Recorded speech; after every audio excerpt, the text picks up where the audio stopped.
Hello everyone, and yes, just like that, I am back after like a month of hiatus. What could I say? Life has been lifing lately. It's been very hard to make videos, so I'm sorry, my beautiful, wonderful fans, that I have been away for so long. But you know what else is back? Adventure Time. That's right, we're talking about Fionna and Cake today. Look, Adventure Time is my favorite show. I've been open about that in at least one of my videos at this point. So I hope you guys would know. And if you follow the channel closely at all, you probably know I'm working on like a big series long ranking and retrospective right now. That first video is taking a very long time to make, but I promise it is on the way. I'm working on it. I will have it out the moment it's ready. And just as a little secret between us, I think it's probably gonna be my best video when everything is said and done.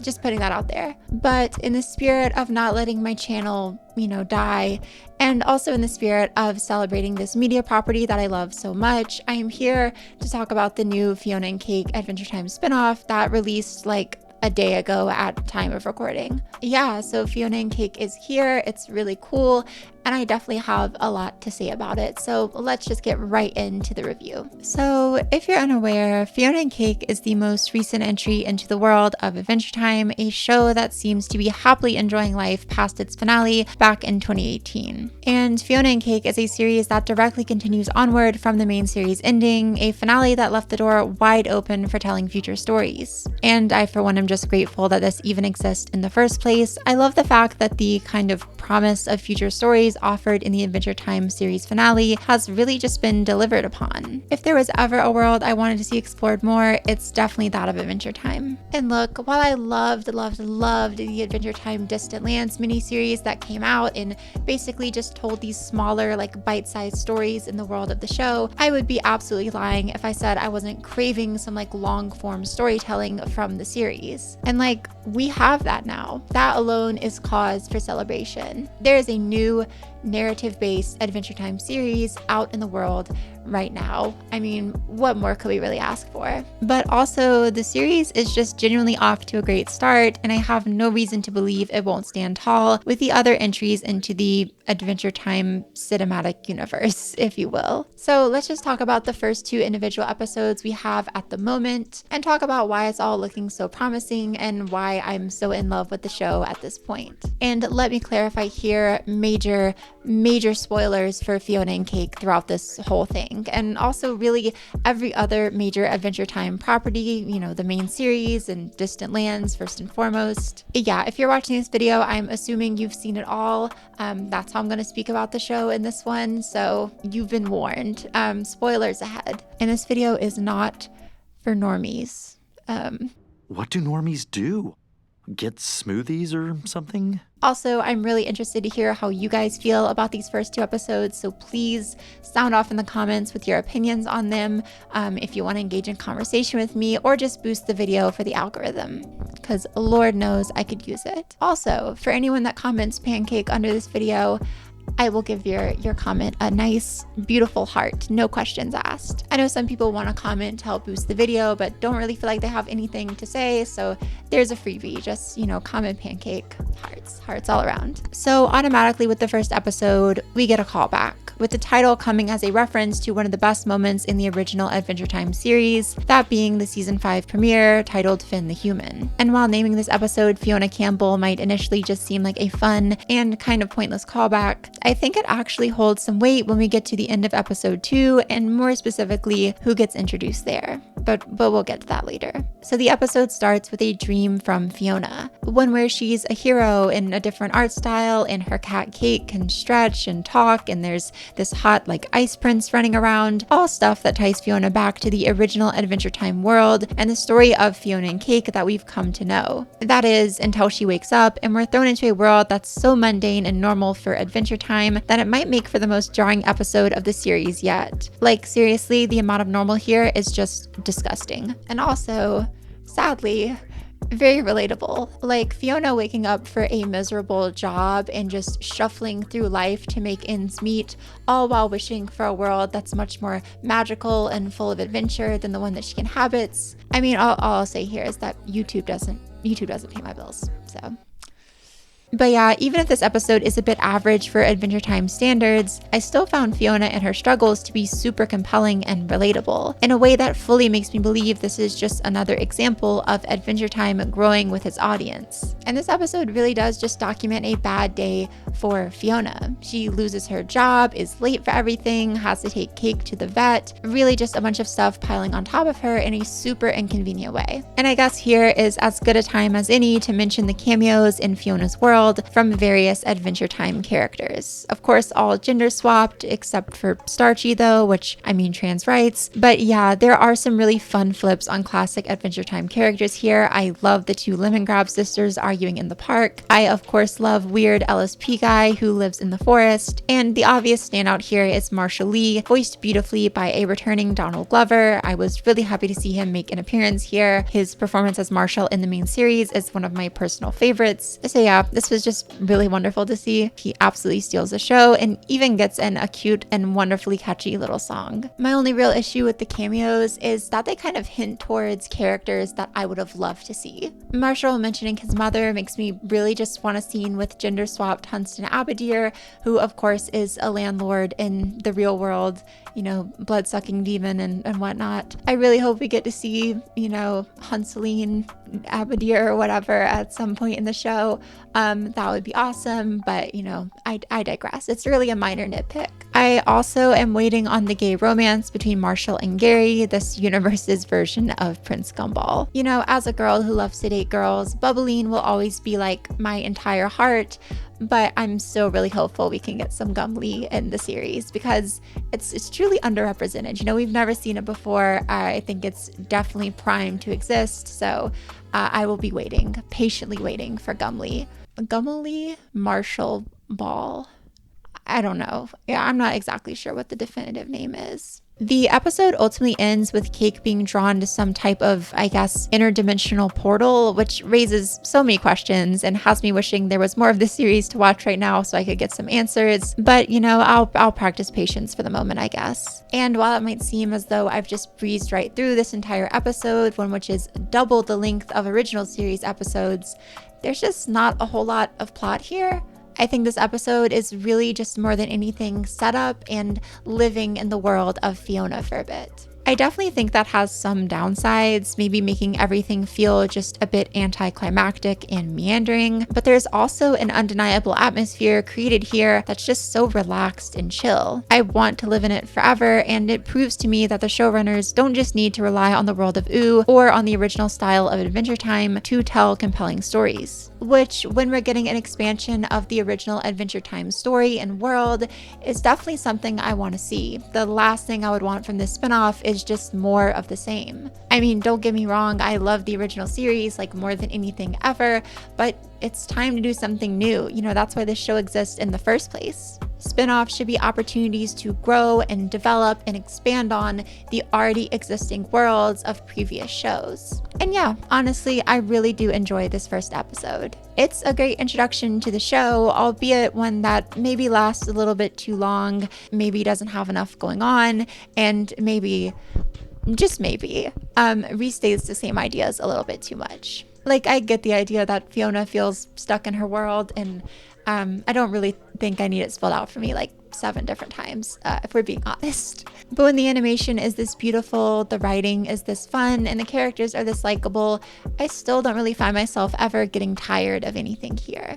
I like this episode, I like living in the world of it, and I genuinely think it's a wonderful start to the show, albeit one that has a few problems. Minor ones, of course. But to speak on this episode in a vacuum is really just to do it a disservice because it's a double feature. One half of a 2-part premiere with our other episode, Simon Petrikov, which we're going to discuss right now. So yeah, Simon Petrikov is our next episode, and in most ways, I like it a lot more than Fiona Campbell, which was itself a great episode. While each episode we've received so far are both excellent in their own individual ways, I do think the high moments in Simon Petrikov have me feeling like it's easily a better episode overall, one that has me really excited for the future of this series. As you might notice right off the bat, the title of this episode mirrors the title of episode 1, Fionna Campbell, Simon Petrikov, you get the idea. But that mirror theme really runs much deeper than you might initially expect, as Simon and Fionna seem to be living somewhat similar lives here,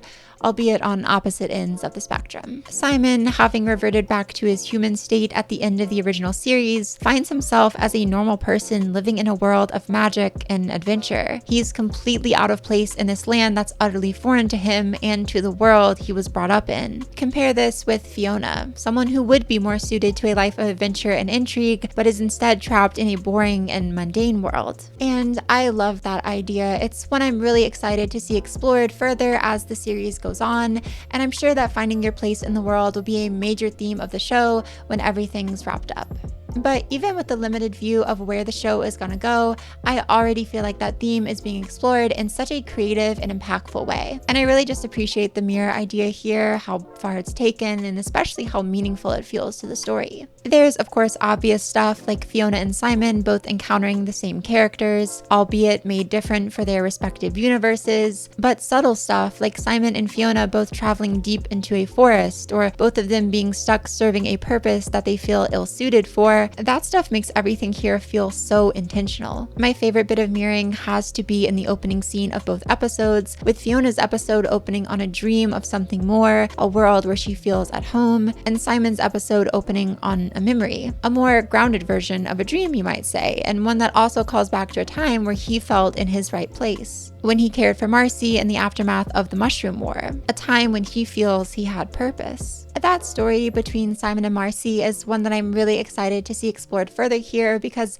I feel like it so cleverly subverts that very tired trope of, I guess, like post-apocalyptic dadification, maybe? Where you have like this rugged and broken man caring for some surrogate daughter and like opening up as a result. It's a trope that I'm pretty tired of at this point, and I feel like it really just plays on some harmful stereotypes about men only being able to show emotion in certain socially acceptable settings, such as caring for the innocent. See The Last of Us, Stranger Things, Logan, etc., etc., etc. In Adventure Time, however, we only got to see that relationship where Simon took care of Marcy long after we saw the relationship where Marcy took care of Simon. It directly refutes that whole idea of like a male redemption arc through caring for a young girl. An arc that really just tries to skirt around what healthy self-acceptance and actual personal growth looks like, all while supporting the concept that women, especially young girls, are weak and innocent, in need of some father figure to take care of them. Here, we already get some exploration of that trope on a deeper level, with Simon reflecting on a time where he was able to find purpose in caring for Marcy, but now realizing that there's very little purpose for him outside of that. Marcy is now grown and can take care of herself well enough. She no longer needs Simon to care for her, and without someone to easily find his purpose within, Simon feels completely lost. Needless to say, I really want to see this story thread and theme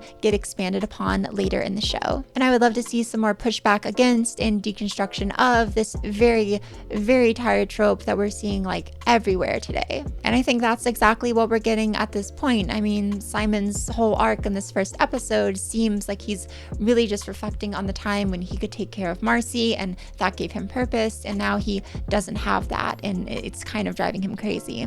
Also, Marcy and PB's cameo here is great. Getting matching tattoos and Marcy healing hers over instantly while PB just clogs the machine with her gum. Absolute perfection, adorable, funny, we love to see it.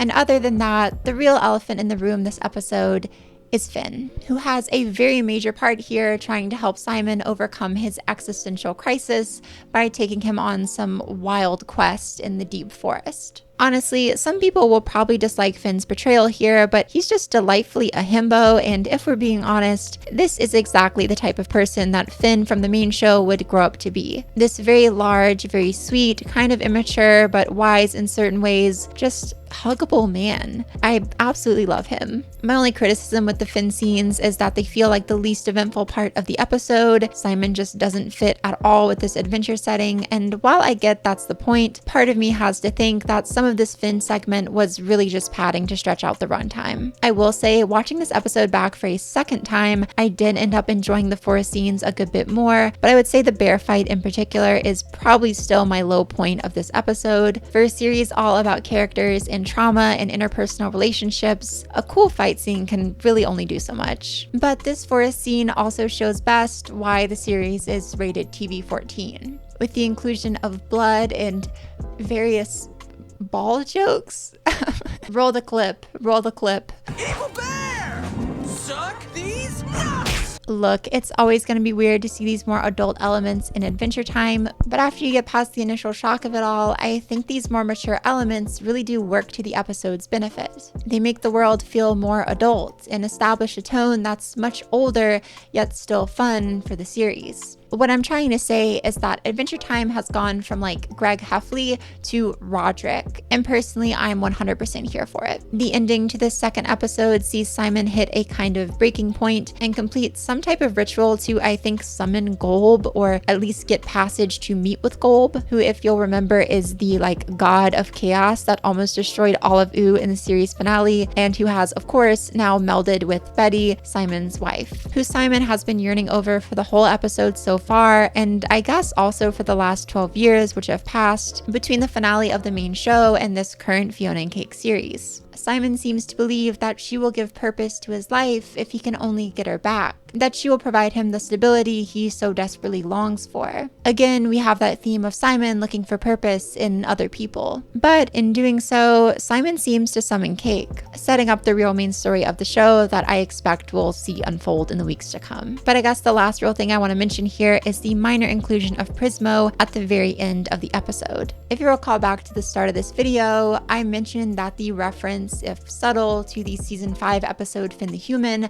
went a little bit deeper than you might expect. And yeah, this is what I was talking about. Look, I am really excited to see Prismo show up again, and if his first appearance in Finn the Human from season 5 is anything to go off of, which I mean, they called back to it for a reason, I fully expect this series to get absolutely wild with alternative multiverses and timelines and lore, just all kinds of exciting stuff. I believe we might even be going back to Farm World for a bit, which would be super, super cool. Pun definitely intended. But I've been rambling for a while now, so let me just wrap it up. However, before I go, let me just say this. I think the series is off to an exceptional start. The tone and writing that we've seen so far definitely gives me the vibe of classic Adventure Time in some respects, but the series still feels so much like its own thing. And I personally think that's amazing. Much more mature and focused and grounded than the original series ever was or really could be. Cartoon Network censorship and writing for cable and all. And that's not to say I think this is better than the original series. I mean, that original show is my favorite thing ever, just that it's different in a really awesome and interesting way, while of course still preserving the heart that made the original show so wonderful in the first place. And with a spin-off or sequel, there's not really much more you could ask for than that. I'm extremely excited to see how Fionna and Cake turns out, and I, for one, will be tuning in every single week, very, very ready to see what the show has to offer. And hopefully I'll be releasing more videos like this in the coming weeks about new and even greater episodes. Don't hold me to that though. Like I said, life is really lifing right now. I'm super overwhelmed with work and school and everything, but I knew I had to say something about these first 2 episodes because I love them to death. Finally, I will leave you guys with some of my predictions for the rest of the season going forward, based on what knowledge has been provided to me through the first 2 episodes. So number 1, I think the Fionna and Cake world was a creation of Simon's mind. I think as the Ice King, Simon created this world somehow, and then after being turned back into his human self, the world became very static and boring to reflect Simon's mind. I think the Fionna and Cake world exists independently of Simon and that he's not aware of it, but I do still think that he created the world with his mind, unknowingly or not. Prediction number 2 is that I think Prismo will have fallen into like a deep depression in the aftermath of Jake's death. I hope that's not the case though. I would love to see Prismo happy and, you know, his normal self, but that's just the vibe I'm getting based off, you know, what little we've seen of him so far. From what I can tell, the time room is very disheveled and broken down. I wouldn't be surprised if he's really torn up over Jake's passing. Prediction number 3 is that Princess Bubblegum will do very, very little in this entire series and become really just a background character for the majority of it. I genuinely hope this isn't the case. Princess Bubblegum is my favorite character, so I would love to see her take on a major role, but something about this first episode is just giving me the vibe that she will be more of a secondary, if not third-ary character for this entire show. Prove me wrong though, I love Bubblegum. Please include more of her in the show, or maybe just give her like her own spinoff. You know, I think it's about time. And you know, if you guys want me to come and do like voice line acting for it, I would be happy to. So just putting that out there. And finally, my 4th prediction, I think Simon's going to die. I think this entire series is building up to the death of Simon, and I don't know how it will happen. I don't know why it will happen, but I just feel like it will. And when it does, I will be crying for like a week straight, personally. Okay, yeah, that's really all I have to say. A wonderful start to what I hope will be a wonderful show overall. If you want to support me and get access to more content and just be an awesome fan, the link to my Patreon is listed at the end of this video and also in the description below. Like I do in every video, I want to thank my patrons as a whole. It is y'all's support that keeps this channel going, but I would also like to thank in particular my patrons in the shout out tiers. So special thanks to Hey You Smith, Sophie Villarat, Alex Mirabal, Grace, and Kaya Gokul Maya. Sorry if my voice was a little bit rough this video, guys. It's been very strained lately with work and stuff like that. So I apologize for that. New video on the way, very long, starting my Adventure Time series ranking. I'm super excited to share it with you guys. I've been hard at work on it. I'm like halfway done, so I hope to be releasing that one soon. Other than that though, as always, I have been Ellie, you have been wonderful, and until next time, bye!